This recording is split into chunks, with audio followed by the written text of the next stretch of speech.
Assalamualaikum warahmatullahi wabarakatuh. Salam sejahtera, salam sehat untuk kita semua. Semoga juga teman-teman baik-baik saja bersama seluruh keluarga teman-teman. Dimanapun teman-teman berada, tetap semangat. Timnas putri kita atau Garuda Pertiwi bersiap menyambut pertandingan kedua di grup D untuk pra Piala Asia. Ya, ini dalam rangka kalau kita bisa menjadi juara di grup, langsung lolos ke putaran final 2026, di mana Australia sebagai tuan rumah. Tapi kita harus melewati 2 laga dulu. Pertandingan terakhir melawan Taiwan yang dirasakan cukup berat karena Taiwan secara peringkat jauh ada di atas kita, namun tetap kita harus yakin, percaya diri, dan paling tidak sebelum ke Taiwan, kita harus menuntaskan laga melawan Pakistan. Setelah menang melawan Kyrgyzstan 1-0 lewat gol Isa Gusya Warps, sekarang tim asuhan Satoru Mochizuki atau Coach Moji itu sedang fokus melayani Pakistan di laga kedua yang akan bermain pada tanggal 2 besok di Stadion Indomilk Arena. Stadion Indomilk ini yang sering digunakan oleh Persita Tangerang di Liga 1, dan sekarang tim putri kita yang menggunakannya dan tentunya mendapat dukungan yang kuat dari fans timnas putri kita, karena ini menjadi sesuatu yang punya nilai tersendiri tentunya. Kalau kita bisa lolos, apalagi di sana ada 4 pemain baru naturalisasi yang dalam pertandingan pertama melawan Kyrgyzstan semua dimainkan oleh Coach Moji. Apakah pertandingan berikut menghadapi Pakistan mereka juga dimainkan? Saya rasa ya. Ini pemain 4 yang menampilkan performa terbaik mereka.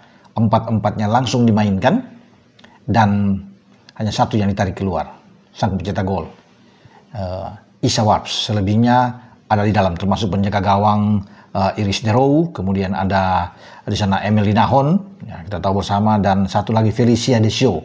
Ini gelandang yang sangat baik, tenang, visi bermainnya sangat bagus, passing-passingnya oke. Itulah Felicia Derow. Ya, kemudian ada Isa Warps. Komposisi di starting line up saya pikir tidak akan berubah yang akan dilakukan oleh Coach Moji di saat akan menghadapi Pakistan. Dia akan mempertahankan the winning team di saat menang melawan Kyrgyzstan. Claudia Schoenemann tetap mungkin akan ada di depan dibantu oleh Sheva Imut, dan pasti juga dengan pola yang sama 4-4-2, karena di gelandang itu ada 4 dan ada back 4 ya, flat berdiri depan penjaga gawang Iris Derow. Nah, di kanan kita tahu ada Gea ya, yang akan bermain Gea Yumanda. Kemudian di kiri kita tahu ada Sahrah Musdalifah, baru ada Kapten Safira Ika yang akan bermain bersama dengan Emily Nahon. Nah, itu 4 back di belakang yang pasti akan ditaruh oleh Coach Moji. Kemudian di tengah ada Rosdila Siti, ada Vini Silvianus, kemudian ada Felicia Derow, dan agak ke kiri melebar adalah Isa Gusye Warps. Baru yang tadi saya bilang, Claudia di depan bersama dengan Sheva. Tapi Sheva mungkin akan lebih banyak berdiri di belakang Claudia. Namun semua, apakah ada perubahan 1-2 lagi, itu tergantung dari Coach Moji melihat situasi dan kondisi di saat akan menghadapi Pakistan.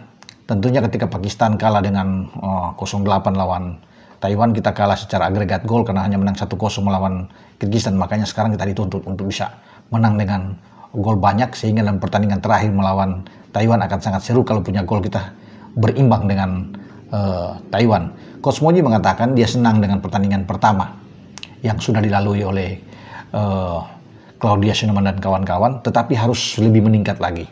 Ya, kalau bisa dilihat, chemistry itu harus lebih dapat lagi. Ya, pertandingan pertama diakui memang sangat sulit selalu memainkan pertandingan pertama, tapi sudah dilalui dengan baik. Hasilnya kita 3 poin. Walaupun mestinya kita bisa mendapatkan gol-gol lebih dari 1 gol.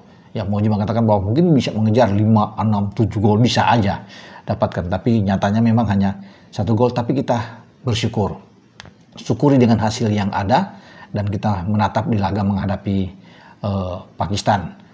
Khusus untuk Isa Warps, dia memuji penampilan pemain yang baru naturalisasi ini karena punya kecepatan, dribbling bola yang sangat bagus, punya tembakan yang terarah, dan kita lihat gol Isa Warps ketika ada suatu kerjasama yang baik di antara Felicia, kemudian bola dibalikin, diarahkan oleh Claudia dan sampai menembus ke kotak penalti.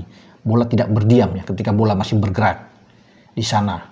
Issa Waps melepaskan tembakan, walaupun dia ada di kiri sebenarnya, tapi dia memakai kaki kanan dia untuk menghantam bola ke gawang lawan yang tidak bisa diantisipasi. Itu digagalkan oleh penjaga gawang Kyrgyzstan, yaitu Dilnurah Abibullah. Dan itulah gol semata wayang kita. Nah, empat-empatnya dia sudah meyakini akan tampil lagi di saat akan menghadapi Pakistan. Semoga kita bisa mendapatkan hasil yang bagus. Ya, target bagi kita tentunya 3 poin. 3 angka ini sangat penting, apalagi mendapatkan dukungan yang kuat dari Stadion Indomilk Arena ini. Baru setelah itu pada tanggal 5 kita akan fokus berkonsentrasi penuh menghadapi Taiwan. Saya rasa kalau melihat bicara dengan Taiwan, teman-teman, Taiwan pasti menang. Kalau melihat tuh melawan Kyrgyzstan, karena memang dengan peringkat mereka yang lebih bagus jauh dan mereka akan bisa memenangkan laga. Nah, pertandingan terakhir itu yang saya bilang yang menentukan buat kita, karena ini kan hanya juara grup saja.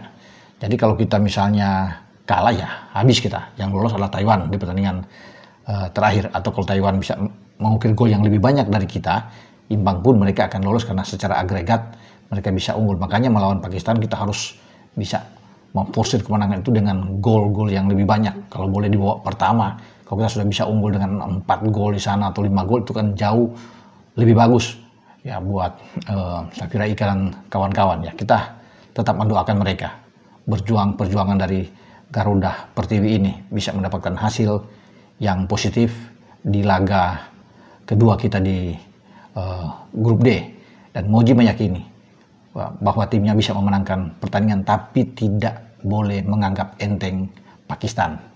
Dia bilang itu tetap fokus. Pakistan bagaimanapun dia menaruh respect yang luar biasa terhadap Pakistan. Mereka boleh kalah dengan 8 gol melawan Taiwan, tetapi melawan kita pasti mereka akan coba untuk bangkit. Ini harus diantisipasi. Makanya dia bilang bahwa kita harus tetap betul-betul berhati-hati mewaspadai kebangkitan dari Pakistan. Karena apapun itu dia melihat Pakistan cukup bermain bagus ya, walaupun mereka kalah dengan telak, tapi harus diperhatikan dengan serangan balik mereka yang sangat baik juga. Jadi lini belakang Emily Nahon di belakang dan Safira Ika juga harus berhati-hati, termasuk Sarah Mustalifah di sana dan Gea Yumanda sebagai 4 back sejajar yang akan ditampilkan nanti melawan Pakistan. Oke, dengan saya Bung Ropan ya berbicara tentang Garuda Pertiwi kita yang siap kembali untuk menghadapi Pakistan dan bertekad dengan rasa percaya diri untuk bisa memenangkan laga. Ciao.